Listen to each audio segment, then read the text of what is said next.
Good morning, everybody. Well, not good morning. It's good afternoon. God, that time switch really gets me. Anyway, good afternoon, everyone, and welcome to today's edition of The Rundown. I'm your host, Craig DeLuz, coming at you from the left coast. But as you all know, I do not do this program by myself. No, you do not. I assist you from the East Coast. My name is Mike P. Jaworski, and I will be sitting second chair, sir. Yeah, so just so you folks know, the reason why some of us, one day I'm hosting, the other day he's hosting, is because we like to kind of switch off taking the lead in these particular programs because, well, it's always good to share the love. Different points of view, different topics, different start, different methods of introduction to stories. It's great. It's a little more variety for you folks there sitting there watching us. Yep, so hope you guys enjoy. So, Mikey, how was your evening? Let's see. What time is it now? It ended just a few minutes ago. It seems like I was out work until about 5 in the morning, and then I had to come home, get a regular day's work in, and now here we are sitting together this afternoon. Well, excellent. Well, it is a pleasure to be here with you. Unfortunately, yesterday I did not get any tacos on Taco Tuesday. Instead, I had Cincinnati-style chili. Very nice. Very nice.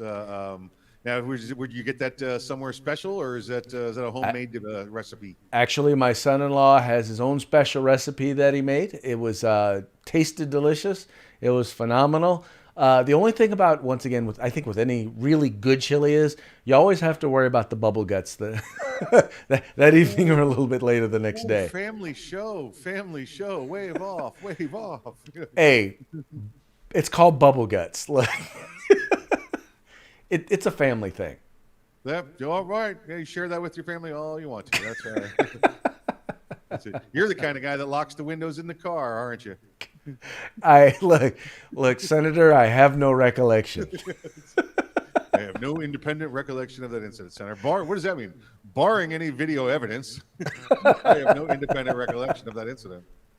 Yeah, you always have to start with barring any video evidence. That's it. Just to be clear. Just to be clear, Senator. Yep. Now, but there are some people out there, Craig, some senators that are going to be changing their outfits now that they have to go to work. Now that they have to what? Now some senators have to change their outfits. Oh, they're going to look like this again. Remember? Oh yeah. Well, and you know what? That actually kind of leads us into our first story of the day. Now you guys all remember when they first started talking about getting vaccines, right? One of the biggest selling points was, well, hey, once you get a vaccine, you're not going to have to wear a mask anymore. Well, unfortunately, that it seems like now appears that commitment, that promise, that selling point, it is now null and void in many, many, many parts of these United States. In fact, the CDC has now come out and contradicted its own recommendations, saying that, well, no, they're recommending that people wear masks indoors regardless of their vaccination status. Now, mind you, we already know, based on the data that's available, that if you've been vaccinated, you have almost no chance of getting severely sick from COVID-19. We do know that you can still contract it, although it's a lot less likely. We also know that you can spread it, although it's a lot less likely. But the chances of you getting very sick, needing to go to the hospital or anything like that is almost nil. And that was the whole selling point behind not having to wear masks. Well, now they not only want to require people to wear adults to wear masks, the vaccinated and the unvaccinated, but Mike, they want to require children as young as 2 years old at school to wear masks. Now, mind you, of the 626 or 27,000 deaths that have taken place during COVID over the last year and a half, a grand total of I think about 330 were actually children under the age of 18. And what they don't tell you is they don't tell you how many of those actually had pre-existing conditions prior, or basically who died of COVID and who died with COVID. Right. Yeah. And listen, that minuscule number, 330, I think you said it was, is so small. I mean, that's going to have to be, somebody had a peanut allergy, somebody already had lung disease or something along those lines. I remember when you're saying under 18, you get to that 13, 14, 15, those high teen numbers. You've got the body of an adult anyway. You know, it's the ones that we're worried about is those small kids, those little kids, and they won't break those numbers down for us. Won't give us those numbers. And Craig, I listen. I know you mentioned there that with the vaccination, they're saying that you won't die or you won't get really sick, but you'll still get the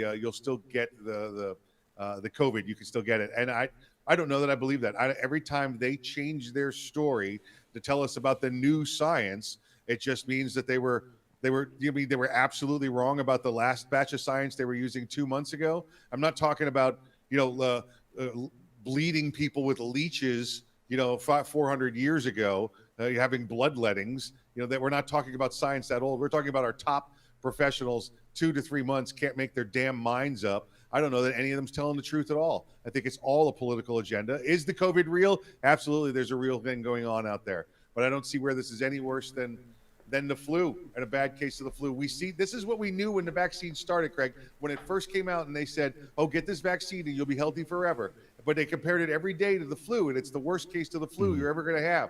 Well, guess what? As soon as they said flu, I know, well, every 6 months the flu virus changes. They're damn sure going to come out with another vaccine, I know, in 6 months, and that's what they've done. Right, but Mikey, so here's the thing. I don't believe that it is the same as the flu. I think, in particular, if you are in a group that is a high risk group, so if you are obese, you are immunocompromised, you have diabetes, you are over the age of 65, this is much worse than the flu.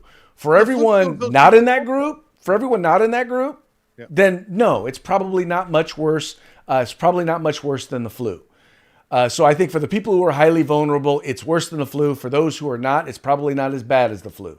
That's based on, once again, the data. But my whole point in this conversation is we're talking about we're using their data, their information, right? So using their data and their information, their recommendations don't make any sense. That's my point. I mean, it's one thing if we're talking about, okay, what's the real data? What's the real information? What's the real out there? And people are going to agree or disagree about that. But using their data, using their information, using their science, these recommendations make no freaking sense. Nope. And now we want to take those kids and put them all. They want a national mandate's what they're talking about. A national mandate for schools, because there are states out there. I think there's 9 of them right now that have laws passed that say you cannot mandate kids wear masks in school. Now, if the parents and the children choose to wear them, go ahead. Listen, nobody's shaming you for wearing a mask if you choose to wear one, but you can't make it the law, and that's what 9 states have said. So there's fixing to be a fight between the federal government and these states on mask mandates. Well, and Mikey, and one other thing I just kind of want to point out before we move on to the next thing. I am very much, and here's the thing. I think you and I agree on this. This is whether or not you wear a mask, whether or not you get the vaccine. It's a personal choice, right? It should be a personal choice. In particular, the vaccine, because I don't know your health conditions. You don't know my health conditions, right? I think you need to educate yourself, talk with your medical professional, and make a decision that's best for you. Because ultimately, if I get vaccinated, whether or not you're vaccinated, I'm still protected, right? At least based on if I chose to get it, I believe that I'm protected. And if you choose not to get the vaccine, then you've made the decision based on the information of what's best for you, and you know the risk that you're taking. What I get angry about is these people on either side, either the people who are what I call them the vax shamers, right? People who shame people who got the vaccine, people who shame people who haven't got the vaccine. You know what? If you got it, then you're protected. Shut up.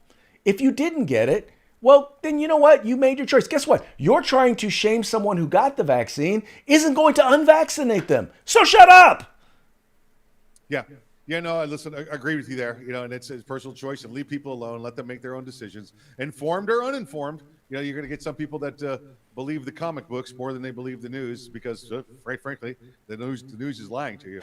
Sometimes the comic books are more accurate. Yeah, exactly. What I did hear the other day, the comment was, of course, the vaccination, the comments come up, and they said, just get it done. I mean, you got, measles, mumps, your MWR, measles, mumps, MMR, measles, mumps, rubella, you got your polio vaccine. I said, well, yeah, listen, I'm not a anti-vax guy by any means. I have all of those, but you know what? Measles, mumps, rubella were generation killers. Okay, that wasn't we went after the weak or the old, or if you were really young and you were immune. They killed everyone. Okay, there's no issue with the vaccination at early age that stops the widespread death of everyone. Okay, so it was just a weird argument. They said, "Well, you get those, don't you?" I'm like, "Well, you understand the difference between these, right? Don't you?" And they clearly did not. So, well, yeah, it just once again we left follow the science at the starting gate. So yeah. Anyway, we just know that it's hard to believe what anybody says, and that kind of actually leads us to the next story when it comes to gun statistics, and that is ABC News. All this week is running a special on quote unquote gun violence, or whatever they want to call it, but they're calling it gun. I'm sorry, I forgot to use the quotations, Mikey.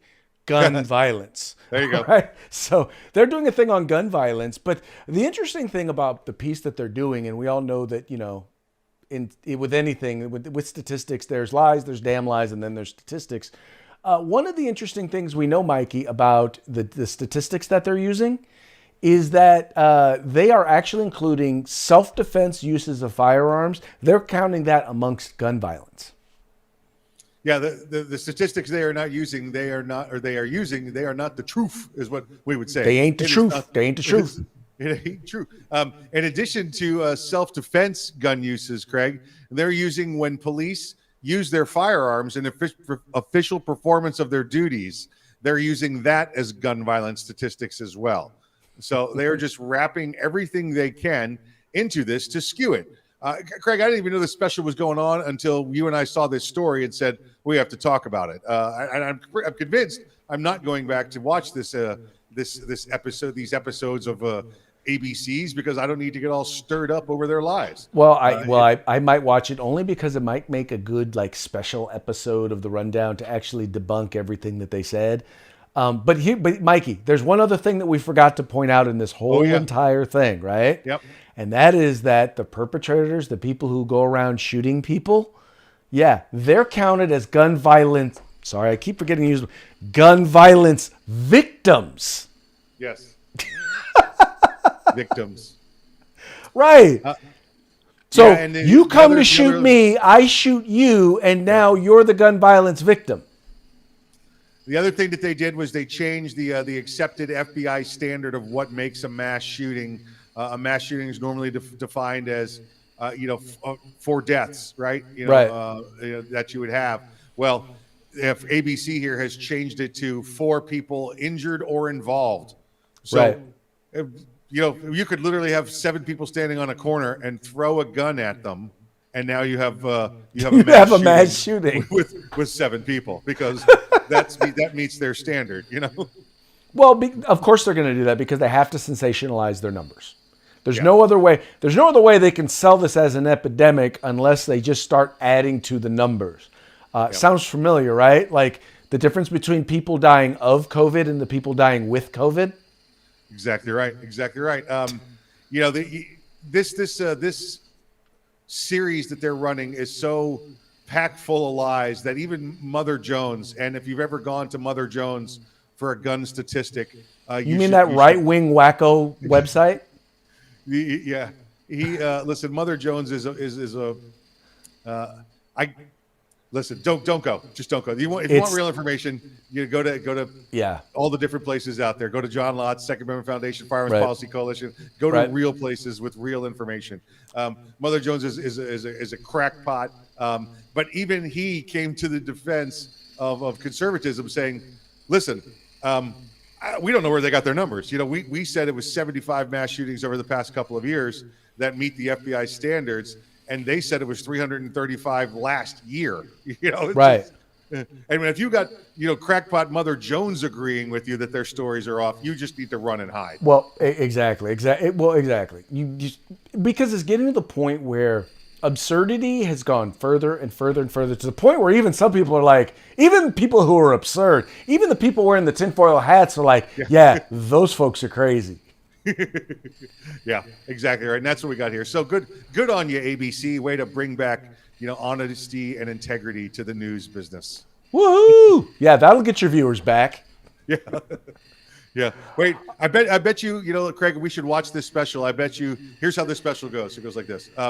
Hey, we have a lot of gun shootings going on in the Trump city of Chicago.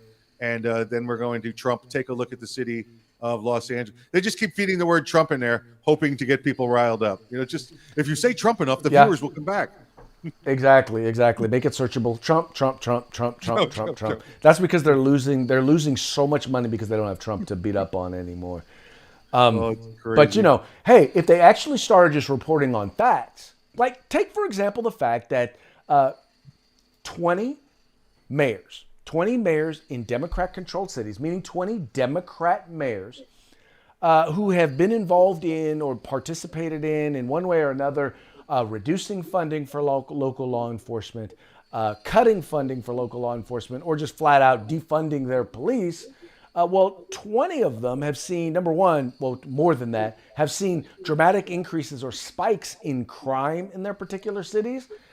But specifically, 20 of them have then turned around and spent millions of dollars to fund their own personal security after defunding the police. Craig, I got the cities here. I've got these by my notes here. I'll make sure I get everybody this. San Francisco, $2.6 million spent last year to protect Mayor London Breed there. Baltimore, $3.6 million to protect Brandon Scott, the mayor, and two others. New York City was just under $500,000 for Mayor de Blasio during his campaign there, his failed presidential run. San Diego, $2.6 million for Mayor Todd Gloria and city council meetings. Denver, $200 or just under $1 million for Mayor Michael Hancock. Now, here's the one I love, Craig. Every one of those just listed the name. They just listed the name of the mayors. In Chicago, it says $3.4 million for unnamed city official. You know why it's unnamed, Craig? You know why it's unnamed? Because if you say her name 3 times, she'll appear. So you can't say it. I swear to you, this article says unnamed city official, right? You can't say it. You can't say it. If you say it 3 times, she just pops up. So I won't say it. I'm not going to say it. I'm not going to say it. Lori Lightfoot. I said it once, Craig. Damn it. I said it once. I don't know if I can say it again, back. Mikey. Don't say it. I don't know if I can say it again. I want to say it. Lori Lightfoot. Oh, no. Don't, Mikey. Don't please. Do not say it again. Do not say it again. I don't think I am not prepared to handle. Okay. All right. To handle it. So I'm not going to say it. Please do not. You say it. I'm not going to say it. Don't go there. I'm not going to go there. I'm absolutely positively not going to go there. We are not going to have another one of those incidences on the show because you know what? I'm just not ready for it. I cannot handle it. It is it's too scary, bro. It's ready, folks. It says unnamed city official. Unnamed city official. It does not say the name. Mikey, you are just too much. You are too much, Mikey. All right, we messed with the peoples long enough. All right. Moving right along. So what we're seeing now. Oh, by the way, talking about speaking of Democrats needing to protect themselves. Well, here's the reason why. You may or may not know this, but former California Senator Barbara Boxer, a resident of San Francisco, was in Oakland recently.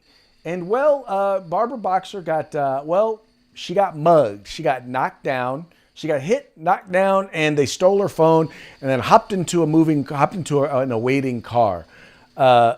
So, maybe they're starting to actually recognize, Democrats are actually starting to recognize that there is a violence problem going on in their cities and that, maybe they ought to do something about it. Yeah, listen, she's the, was she 2-term, 3-term senator prior to Kamala Harris becoming senator? More than that. Definitely more. Was it? But she was in there a while. But yes. She before old Kamala Harris took over, listen, when she got attacked, and I don't want to see an old lady get attacked. I don't want to see anybody get attacked. But some people maybe, but she got thrown to the ground, and her defense. Did you hear what her defense was, Greg? Did you hear the way she defended herself as these hooligans, these thugs were committing this crime against her? rather than being able to defend herself with, I don't know, the Second Amendment or something along those lines, her defense was to yell, "I'm a grandmother. I'm a grandmother." And they continued to steal her phone from her. So listen, rule number one, Craig, and you live there in California, is what? Don't wear a Giants hat in Oakland, right? That's just, you don't do that. Rule number one. And listen, they probably, when they threw her down, I'm wondering if she landed in poop, because it is in the city of San Francisco proper. She could have landed on a syringe. This is a lot more dangerous than we even know. Yeah. It could be. You're right. It could be tremendously worse. But that's why, folks in cities like Oakland, like San Francisco, like Chicago, the politicians who run those places. What's her name? Mayor of Chicago. What's her name? What's her name? The Beetlejuice. Who? Beetlejuice. Who's Beetlejuice? Lori Lightfoot. Oh, See? Oh my God! Look, dude. Okay. Yeah, I know you guys. Maybe only Mike and I think that is funny, but I think it is hilarious. My only regret was that I didn't have the picture ready when he first did it. We try. We tried. We got the joke done, but a little late on the punchline, but we got it. Listen, so tying these stories together. Listen, this is a city, San Francisco. Barbara Boxer thrown to the ground, defunded the police, but they still managed to find an extra $2.6 million to protect the mayor as she walks around there in town. Right. So, I guess the mayor is more important than everybody else in the city, because nobody else has got that kind of protection from law enforcement and private security details. Well, Definitely not former Senator Boxer. I will tell you, for example, here in Sacramento, our mayor with the city council voted to reduce funding for law enforcement. And one of the things that the mayor actually did was, it was funny, when there were protesters out at his house, cops got called, cops came out, they were spray painting his house, they were cutting hedges and cutting down trees and stuff like that in front of his house. And he was wondering why the cops wouldn't do anything. And he was cussing out the incident commander, or at least was talking to the incident commander. Yeah, right. The incident commander told him, look, we have a policy from you guys. If it's property damage, we're not supposed to do anything. So yep. He was mad and angry, but hey, that was his policy. Whoopsie. Yep. Whoopsie. But here's the other interesting thing when it comes to their policies. It is amazing how once again, how poorly thought out some of their policies are, and how they direct their policies based on these social, emotional things, whatever it is that they're looking to do. And they don't really think their policies through. And here's a great example. So in San Francisco, they're actually proposing a tax on drivers, right? And they want to tax drivers who are wealthy. Right? They're like, we're going to go after the rich. So in the city of San Francisco, they're proposing a fee on drivers, people who drive their cars or car owners, who make more than the whopping amount of $46,000 a year. Those are the rich that they're seeking to tax in San Francisco. Now, Mike, I will just tell you this. If you make $46,000 a year and live by there's no way you can afford to live in San Francisco, let alone drive there. Listen, if you make $46,000 a year in San Francisco and you have a car, that's because you're living in it. Okay. There's nobody out there that has a house, an apartment, and a car and makes $46,000 a year in San Francisco. And you're dropping $2,000 a month alone on a studio in a bad part of the neighborhood, if you're lucky. Yep. The $46,000 a year is down by the river kind of stuff. Down by the river. Exactly. But once again, that is the world in which San Franciscans live. And it's amazing that you just can't get people to understand how crazy some of these policies are. But dude, this is what happens when you elect people who are all of one particular political ilk. You don't get a chance to see kind of the common sense perspective from people on the other side of the aisle. In this particular case, conservatives would look at this and say, well, number one, $46,000 is not wealthy, at least not in San Francisco. No, Not even remotely close. not anywhere, not anywhere. It's just, Mexico, maybe it is. That's about it. That's it. Or maybe this is this. Maybe this is the understanding that they already know that there's just not enough of those people who are going to either stay in or live in San Francisco or drive in San Francisco. So they recognize they're going to have to go after the middle class. So let's just start calling the middle class wealthy, and let's just start taking their money from the very beginning. There you go. It's a rich tax. We're going to tax you so you can't be rich. We're Right. just going to keep you below the certain level that we want to keep you. That way, you never have enough money to leave this wonderful town that we have here. Right. I remember the generation before us talking about going to San Francisco. Listen, how many hippie songs talked about going to San Francisco? And they went there, and it was a beautiful place. And then they brought all of their hippie commune kind of liberal policies, and boom, look what you got. Barbara Boxer getting thrown on the ground, a pile of poop with some syringes, and there's no money for the police because the mayor's too important to give that money out. And now, listen, you can't even. You make more than $46,000 a year, they're going to take everything away from you. How can it possibly have gotten that bad in one generation there? But it has. So, once again, that's what happens when you have just one party rule. And because what happens is then everybody races to the extreme, and they try to out extreme everybody, and you wind up with some of the stupidest, most idiotic proposals because there's no counterbalance. Yes, and that's what you have going. That's what you have going on there, and it's frustrating. It's infuriating. In fact, it makes you think that it fits into our parting shot. I've been involved in politics for a long time, so I don't know how this necessarily fits me, but I know a lot of people haven't been involved, haven't been engaged, and all of a sudden have gotten involved more recently. Their perspective has changed a little bit. I mean, they start off one way, and then they turn out to be another. Kind of like, this. So, this is the guy from The Office on the left, and that's also him, the same exact actor. In 13 hours. 13 hours? Yeah, 13 hours. Yeah. The story of Hillary Clinton's biggest failure. Yep. Yeah. Yeah. Listen, actor John Krasinski. That's him playing Jim Halpert on The Office on the left, and then Jack De Silva, one of the fictional composite characters from Benghazi. So, yes. Yeah. One of the fictional characters from Benghazi. No. Well, he was a composite character. What he did there, there were 3 or 4 main named characters. Okay. The character that he played was a composite of 3 or 4 other people, and the name does not reflect who those people actually were. So his name there was to protect those people that didn't want to be identified in the movie. God, I never knew that. That's actually an interesting point. So that's why you always have to be careful when you see movies that are based on a true story. Right. Sometimes it's very closely based on a true story. Sometimes literally the place where it occurs is the only thing that makes it true. Right, so right. you always got to be what's careful. The other one they say? Inspired by a true story. There you go. Yeah. Inspired by a true story. It even gets worse. But listen. There's several other memes out there like that. You see always the question like, who radicalized you? And the response is, you did. Look at what you're doing. Look what you do every day at government. Mm-hmm. It's absolutely amazing. I remember having a conversation earlier this week with someone, Craig, and I said, the military tends to bring out the conservative in people and make them more cautious of their own government.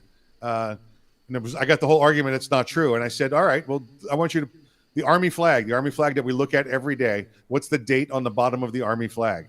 1775. Okay. And when did we become a country? So what you're saying is your flag that you look at is telling you right then and there that you're a freedom fighter and a rebel and you're trying to throw your government out. That's what the flag says right there. Every military flag formed in 1775 except for the Air Force flag. So I don't know. Listen, that's our flag. Our flag is a great reminder of, hey, government, push me a little further, see what happens. Well, read the Declaration of Independence, and it talks about it doesn't just talk about the right to overthrow a tyrannical government. It talks about actually the responsibility. The duty. It is the duty. Yeah. Right. The duty to overthrow a tyrannical government. Once again, the rights that are enumerated in our Constitution are not given to us by our Bill of Rights, our Constitution. Those are God-given rights. Yeah. We enumerate them. So to remind the government, you start screwing with these, and you're going to be out on your keister. Yep. That's the whole point behind it. Exactly right. Anyway, Exactly right. Hey, Mikey, before we go, remind the folks, Freedback Friday's coming up. Yes, what are the Freedback folks Friday. possibly going to win? From Grid Defense, we have this 9-inch rail. I don't know if you can see this rail here. I did not bring it in the room with me. It's a 9-inch rail that goes on your America's rifle, your battle rifle there. That will just get more components. Craig, we're getting enough components from our good friends at Gorilla Machining and good friends at Grid Defense that listen, by the time we're in our third or fourth cycle here, a couple more cycles, you guys will have enough to have a complete rifle. It's crazy. These guys are exactly. Now, folks, just a reminder. For Freedback Friday, we're only going to be broadcasting it at the Rundown on Facebook and on YouTube. So those of you who are watching us on CRA, on Arms Room Radio, on 2A News, you got to make sure you go to the Rundown on Facebook and the Rundown on YouTube. Watch us there, comment there, because if you're not watching it there, you're not going to get a chance to participate in Freedback Friday. And look, folks, we do this because it gives us an opportunity to give you stuff and to interact with you. So make sure that you do that, because I saw last week a couple of folks commented, tried to comment, were looking for us, and they obviously didn't wait around long enough to hear. Yeah, you gotta go to the Rundown. The Rundown. Go to the Rundown. Meet us at the Rundown. Like, share, subscribe, and meet us at the Rundown Friday for the Freedback portion of that. Otherwise, you can watch anywhere else during the week. Exactly. All right, folks. Well, hey, that's going to be it for this episode of The Rundown. Once again, we encourage you to like, share, and subscribe, and we will see you tomorrow on Thirsty Thursday. That's right. See you on Thursday. And for now, have the rest of a good hump day. Hump day.